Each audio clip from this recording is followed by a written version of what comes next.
Welcome to the March to a Million podcast with Greg DuPont, founder of the Wealth Solutions Network. In this podcast, Greg shares his journey to positively impact 1 million lives by creating an army of financially minded attorneys who embrace an expanded role in their clients' lives. Greg and his guests challenge the status quo in the legal profession and the financial services industry, and show attorneys how they can improve their lives, provide greater value to their clients, and experience greater professional satisfaction. Join us in this movement and strengthen your business by learning how to solve your clients' most pressing financial problems. Hello and welcome to another March to a Million podcast with your host, Greg DuPont. Now, safe withdrawal rates. Man, I've been in this industry for a long time, and these safe withdrawal rates have gone all over the place. But listen, we've been working off the 4% rule for quite a while, and now that has changed somewhat, and it might change even more as we continue to go. All right, Greg, where in God's name are we going to begin, and how are you going to break this news to people? So, Matt, we're going to start with the fact that I'm feeling a little cranky, and it was always fun when I'm in cranky mode here. And so last week I was sitting with a new prospect, end up being a client. That I said, hey, so if you don't mind me asking, why don't we just kind of take a step back and let me know your concerns, and we'll take it from there. So as we're having that initial conversation. He's telling me, well, so my Edward Jones Amex guy, right, or Edelman Financial Amex Financial Enterprises Group guy says, hey, the 4% rule, we got you with $1 million, the 4% rule, you're going to be good. And I'm like, okay, but what's your plan? Well, I'm going to take 4% out. Okay, so what's behind that? What do you got? And do you know what the 4% rule is? And so we had this discussion, and like I said, he became a client, so he found out the fallacy of what was going on there. But it led me to say to myself, more people need to understand that this is kind of a goalpost, right?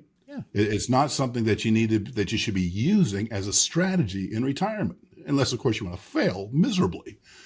And so Cranky Greg decided he was going to take some action. So I enlisted, DuPont, who we talked about in the past, was the AI that we are building as the engine for WSN to all have a similar experience with. And I started chatting with DuPont. I said, hey, you know what? Let's go into deep research mode on this. Let's find out what this 4% rule is all about and how it's evolved over time. And the good news, Matt, is I'm not going to go through that here today. We'll go back into it because we prepared a white paper. Nice. That is now going to be in the show notes here, so people can go and get the nuts and bolts of this themselves. But here's where I want us to have our conversation today. Like you said, you've been around in this industry. When I first started actually going out into public seminarville, I was armed with this white paper from Morningstar that said, hey, the 4% rule is no longer effective. It's now 2.8 based upon the terms and conditions where we are right now. And now here we are in 2025, and now I'm seeing 3.7 and all this stuff, and I wanted to go back in and figure out what this is all about. So, first of all, when was the first time that you became in contact with the 4% rule, Matt? Well, I want to go back just for giggles, just a little bit farther than that, because when I first got into this industry, it was 8%. 8. So you're before me, old timer. Well, I've just worked with advisors for so long that when I got in was 2006. So you were way ahead of me. There were advisors still pulling 8%. That's what their financial planning said. But then I heard more about the 4% rule really after 2009. So after all of the craziness happened, everybody started talking about, that's when I first started hearing about that 4% was a safe rate of withdrawal. Well, so we'll give some context to the listener of what this is talking about, because this is us a little talking inside baseball here. So this 4% rule has been a guidepost Yes. that many advisors have used for their clients as they enter into retirement or are planning for retirement. And the intention is that with 4%, if you take 4%, no more than 4%, out of your portfolio starting that year and continuing going forward, then you could make it through 30 years and not outlive your money. Yes. Okay. And so, as I said, it becomes a guidepost for the accumulation side of things, but potential disaster on the use side of things. Yeah. One thing that what people don't understand is with that 4% rule, and this is why we're so adamant here about tax planning, is that 4% is before taxes and the manager fees. So if you're paying somebody 1% a year to manage your money, well, that means essentially you're living off of 3%. So Matt, if you have $1 million in your portfolio, are you going to be happy when your advisor tells you that you can only take $30,000 out without fear of outliving your money? No, that's flippin' terrifying to me. Maybe this is why those advisors that you're talking about were saying 8%. I think they had a wildly optimistic view of how the market was going to continue to scream straight up, I think is what they're, and then we got that wonderful correction. So. Now, as we've talked about in this conversation over the years together, that sequence of return risk, when that guy was saying 8% in 2006, and then he had lost half your money through 8 and 9, he probably retired at that point in time. He didn't want to face the music, right? Full disclosure, he is no longer an advisor, and was very soon after that he sold his book. Yeah. It's amazing how that happens, huh? I know. So the consumer is building their future based upon this model, this study that was done by some fella named Bengen back in the 1990s, based upon the years up until that, and that's where the 4% rule came from. Then over the years, it has become industry folklore, and as we talk about, this is changed over time. And now we saw in the last decade where it did go down to about 2.8, and now it's back up to about 3.7 is what the most recent study from Morningstar is telling us. And that is on it with the 50-50 stock and bond portfolio. And so what I really want to kind of deal with is, how do we use that? How do we use that knowledge as a planning tool? And as a consumer, what good is it? Okay. And so, what I contend is, if you want reliable income, as you know, there are many different ways of doing this, but that 4% rule as a target helps you get to the point where, okay, I feel comfortable that I've got enough money to live off of. So if you got Social Security and you want to have a $100,000 a year lifestyle, then you need $40,000 out of your portfolio. Okay, so I need to get $1 million, and that is a convenient way of looking at the future. What do we need to shoot for? What's that going to be? But the key is actually get through that savings journey, as we talked about over and over and over again, is what is our strategy for developing that income? So as I went into this study with DuPont and creating this white paper, one of the things that we also did is we chronicled different income production patterns that are being used by people in the industry. So is anybody really using 4%?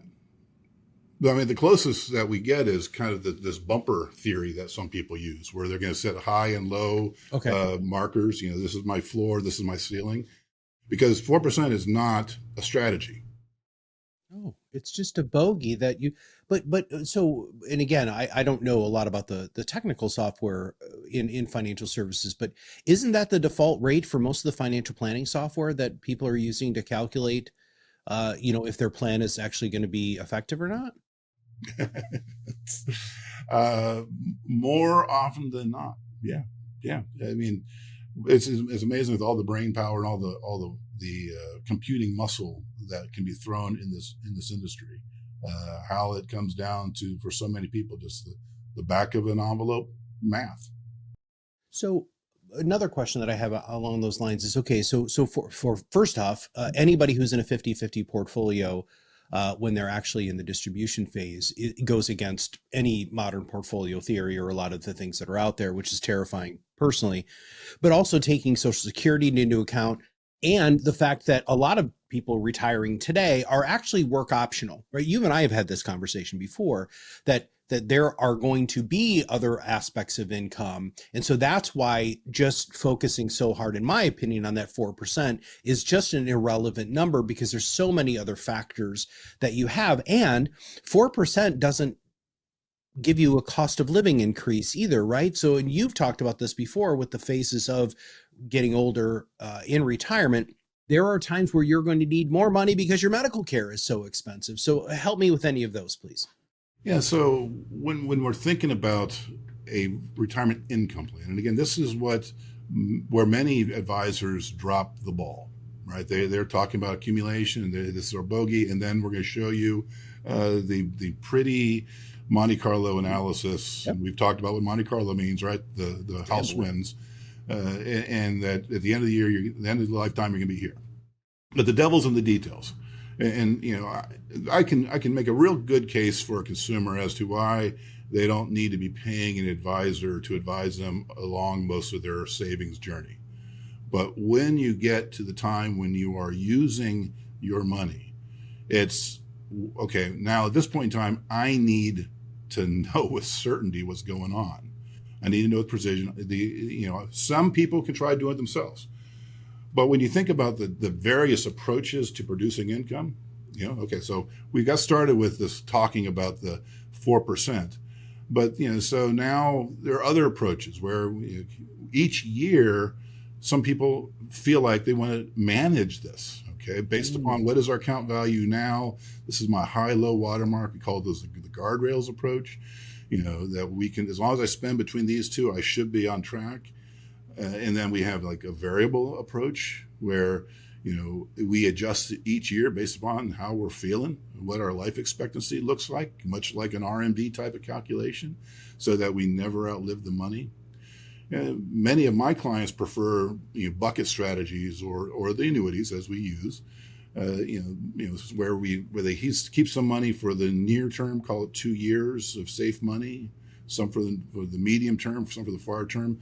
All of these different strategies require management, okay, to be able to figure this stuff out on a year-to-year basis. That's why with our retirement clients, we meet once a year to have all these things dialed in, and maybe twice to dial in the tax elements depending upon the nature of their particular situation.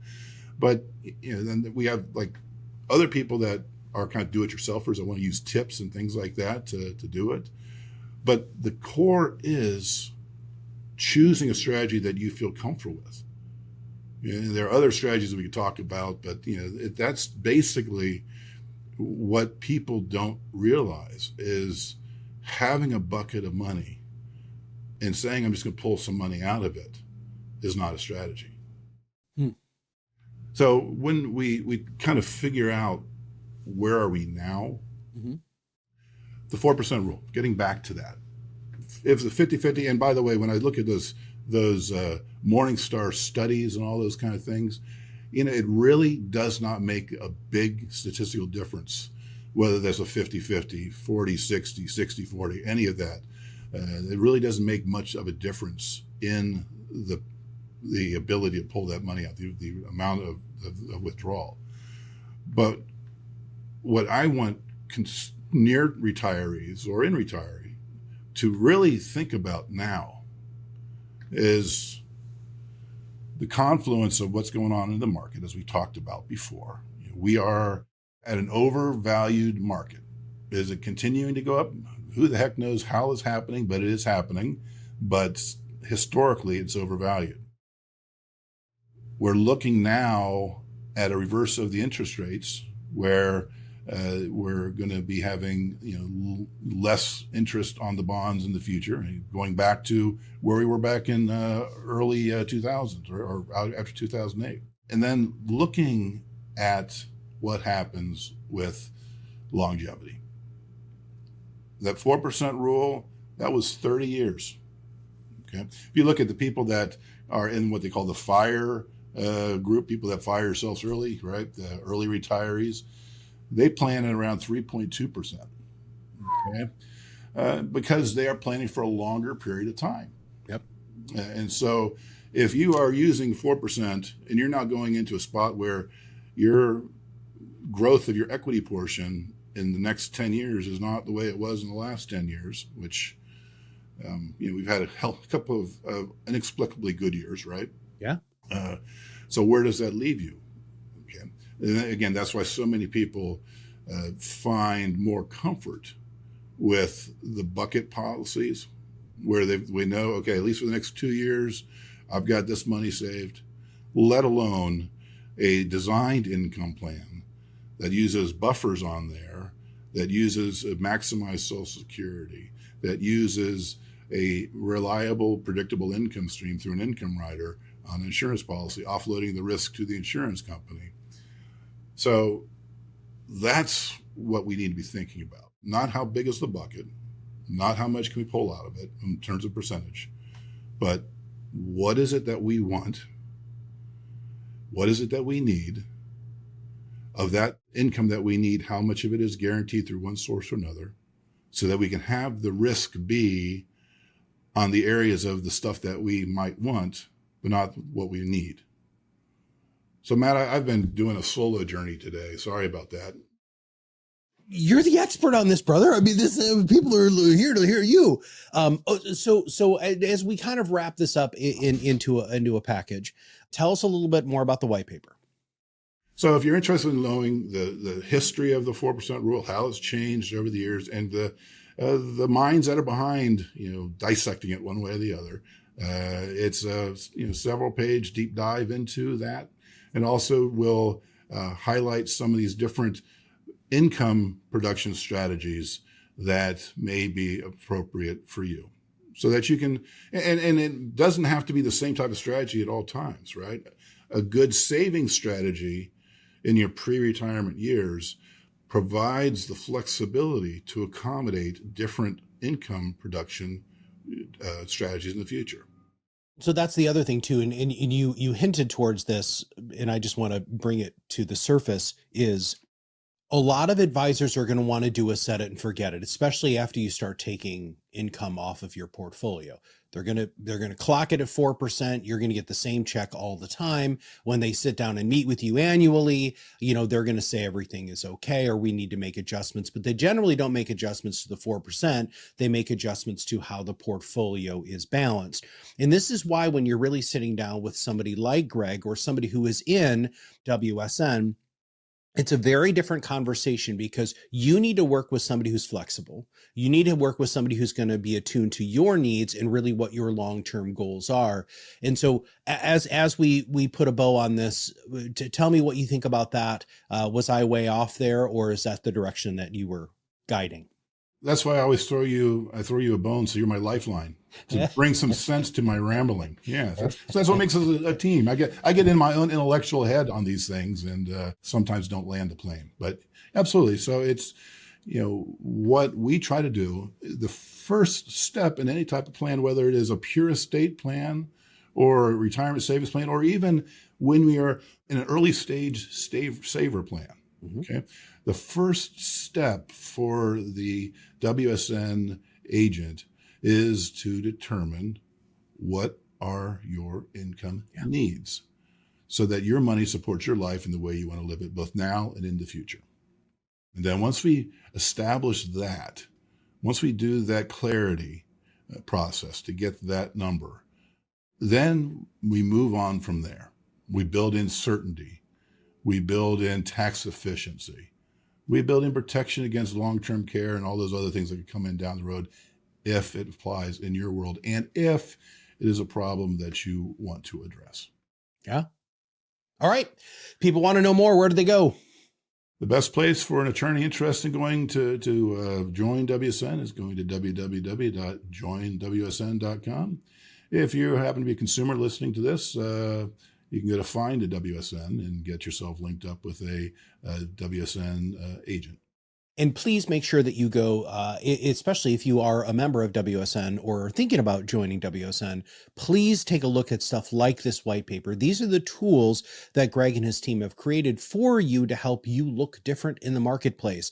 Because in a sea of sameness, WSN is the difference that makes you look like you've always wanted to look, that expert that you are, and somebody who truly cares about your clients and your clients' families. All right. So for Greg, this is Matt Halloran, and we'll see you on the other side of the mic very soon. Thank you for listening to the March to a Million podcast. Click the follow button to be notified when new episodes become available, and get in touch with our team by visiting our website at www.wealthsolutionsgroup.biz, or give us a call at 614-432-8065. The information covered and posted represents the views and opinions of the guest and does not necessarily represent the views or opinions of Wealth Solutions Network. The content has been made available for informational and educational purposes only. The content is not intended to be a substitute for professional investing advice. Always seek the advice from qualified financial service providers with any questions you may have.